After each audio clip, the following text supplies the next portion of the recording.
I would like to invite Kaushik Madhavan. Kaushik Madhavan heads the Mobility Advisory and Consulting Practice at the Markets and Markets as VP and Global Head.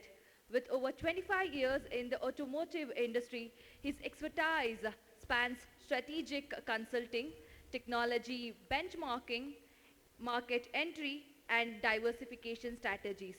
He has worked extensively on powertrain systems, alternative fuels, electrification, and ecosystem development. Previously, he has managed global consulting and innovation at Frost and Sullivan and led product planning in Nissan Motor India, including the Datsun brand launch in 2014. Kaushik has served as a jury member for Apollo CV Awards for over a decade and frequently moderates panels at leading automotive forums. He holds a master's in automotive systems engineering from RWTH Aachen, Germany, and a bachelor's in the mechanical engineering from RV College of Engineering, Bangalore. Ladies and gentlemen, please join me in welcoming him. I want you to put your hands together in welcoming Mr. Kaushik Madhavan. Thank you very much once again, Nabil and Ayara, for this wonderful event and conference here. I mean, over the past, let's say, 2 to 3 years, we've seen a lot of buzz around SDVs, right? You know, we've heard this term multiple times over and over on a variety of forums, right? Print media, electronic media, digital media, you name it, right? There's always been a bit of a mystery around what does software-defined vehicles mean, right? Hopefully, you know, during the course of the day, we'll try to expel a few of those myths surrounding SDVs and also try to understand what is the way forward, right? What does SDVs mean to us? As consumers, pretty much everyone here is a consumer, we all drive cars. What does it mean to the industry, right? How will we start looking at vehicles, right? How will we look at features within the vehicles? How are we going to use them? So hopefully today, a lot of these questions will get answered. I'm very thankful to Nabil for inviting me to set the context. Bit of a disclaimer, I am a petrol head, right? Anything with engines, transmissions excite me. So for me, to be standing here and talking about software-defined vehicles is a bit of a digression from where I come from. But nevertheless, you know, I'll try to show some of our perspectives. I represent a consulting and market research company. We've done some work in this space, and I want to set the context by giving our perspectives on where we see the SDV space going forward, right? Let's start with how we define SDVs, right? You know, obviously, if you look at the first column on the left, it's your traditional, conventional vehicles that we all drive on the road today, right? Pretty much hardware oriented, right? Whatever you bought the vehicles with are going to be there in the vehicle till they are disposed of, right? Till they are scrapped. But then we are already moving towards, let's say, Gen 1 and Gen 2. You know, we already see connected vehicles in the market today. Pretty much every new car that is in the market today in the Indian context is a connected vehicle in some form or the other. We are already looking at updatable, where we've got the likes of UID, Rivian, you know, setting the benchmark there. And we are moving already towards, let's say, upgradable platforms. Now, obviously, with more and more OTA updates coming into the picture, I think there will be some form of standardization as well as we go forward.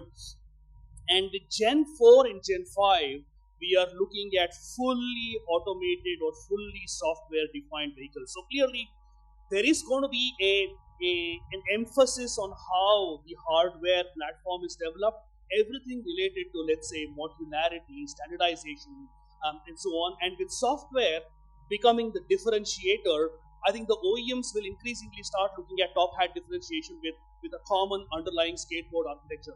I saw a skateboard architecture there. So with electrification also coming in, I think, you know, the roadmap towards electrification and software, and on top of that, autonomous driving, will play an integral part in how we see product development in the automotive industry going forward.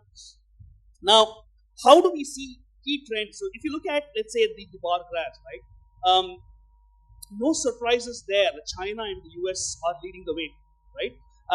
Whether it is the new age Chinese OEMs, or let's say the new age North American OEMs, very few European new age OEMs actually, are leading the way in terms of new platform development, how they look at, let's say, OTA updates and SDV features, and increasingly the business model is shifting towards subscription-based features, right?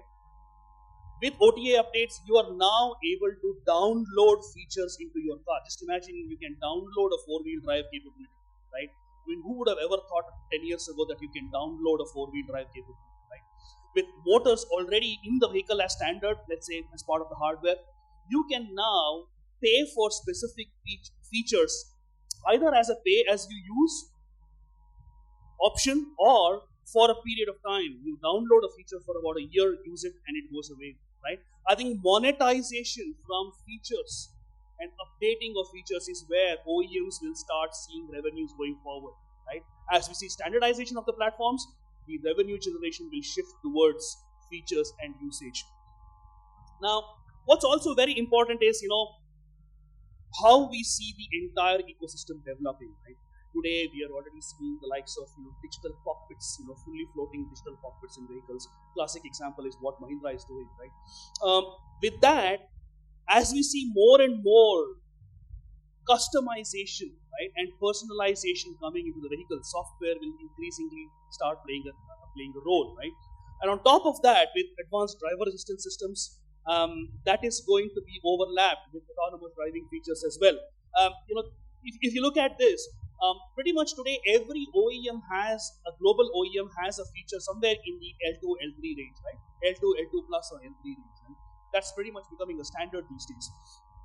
But having said that, in the next 2 to 3 years, how are they going to evolve towards either L3 plus or L4? Are they even going to look at L5, right? I don't know. From an Indian context, we may never see L5 anytime in the near future, right? But L2, L2 plus are going to be a huge game changer in the Indian market, right? Obviously, anything related to, the way I look at it, in India, anything that is infrastructure dependent will lag behind. Anything that is infrastructure independent will see adoption, right? For example, emergency braking doesn't have to necessarily depend on infrastructure, right? Or let's say your park assist system in your apartments and so on doesn't necessarily have to depend on infrastructure. But if you're looking at vehicle-to-vehicle communication or V2X, V2 infrastructure, V2 pedestrian, V2V, and so on and so forth, that may be a little dependent on infrastructure where India still lags because of, for obvious reasons. So we may see infrastructure independent features becoming more and more of a standard in the Indian context. And what does that mean? My last slide. What is the role of everybody present? How will that evolve? Pretty much everyone here is either an OEM or a supplier or some stakeholder in the entire ecosystem when we talk about autonomous driving. So how will that change? If you look at the left side, that is the existing role today, right? Component testing, connectivity, hardware, electronics, and so on. But in addition to that, OEMs are beginning to expect more from a supplier in the form of co-developing solutions for specific use cases and applications. And that means specific algorithms for use cases that are applicable to certain aspects of driving, whether it is highway assist, whether it is park assist, whether it is automatic emergency braking, you name it, right? Those specific softwares and algorithms will be very, very dependent on where they are going to be used. And obviously applications, right? Today we are already talking about fully autonomous drivings for use cases, geofenced applications of road applications, mining, material handling equipment, and so on. So we already have use cases and an increasing amount of data from how these scenarios are playing out.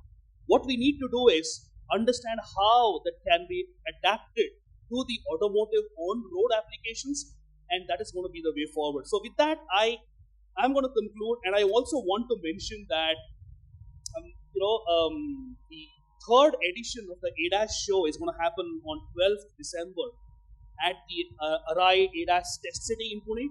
So please make sure you register yourselves for that. I mean, that seems to be a very, very exciting opportunity where you will have the opportunity to physically see how ADAS plays out in, let's say, simulated and real-world driving conditions. So I'm very excited to be a part of that. With that, I conclude. I'm happy to interact with you. I'm here through the day. Please feel free to reach out to me.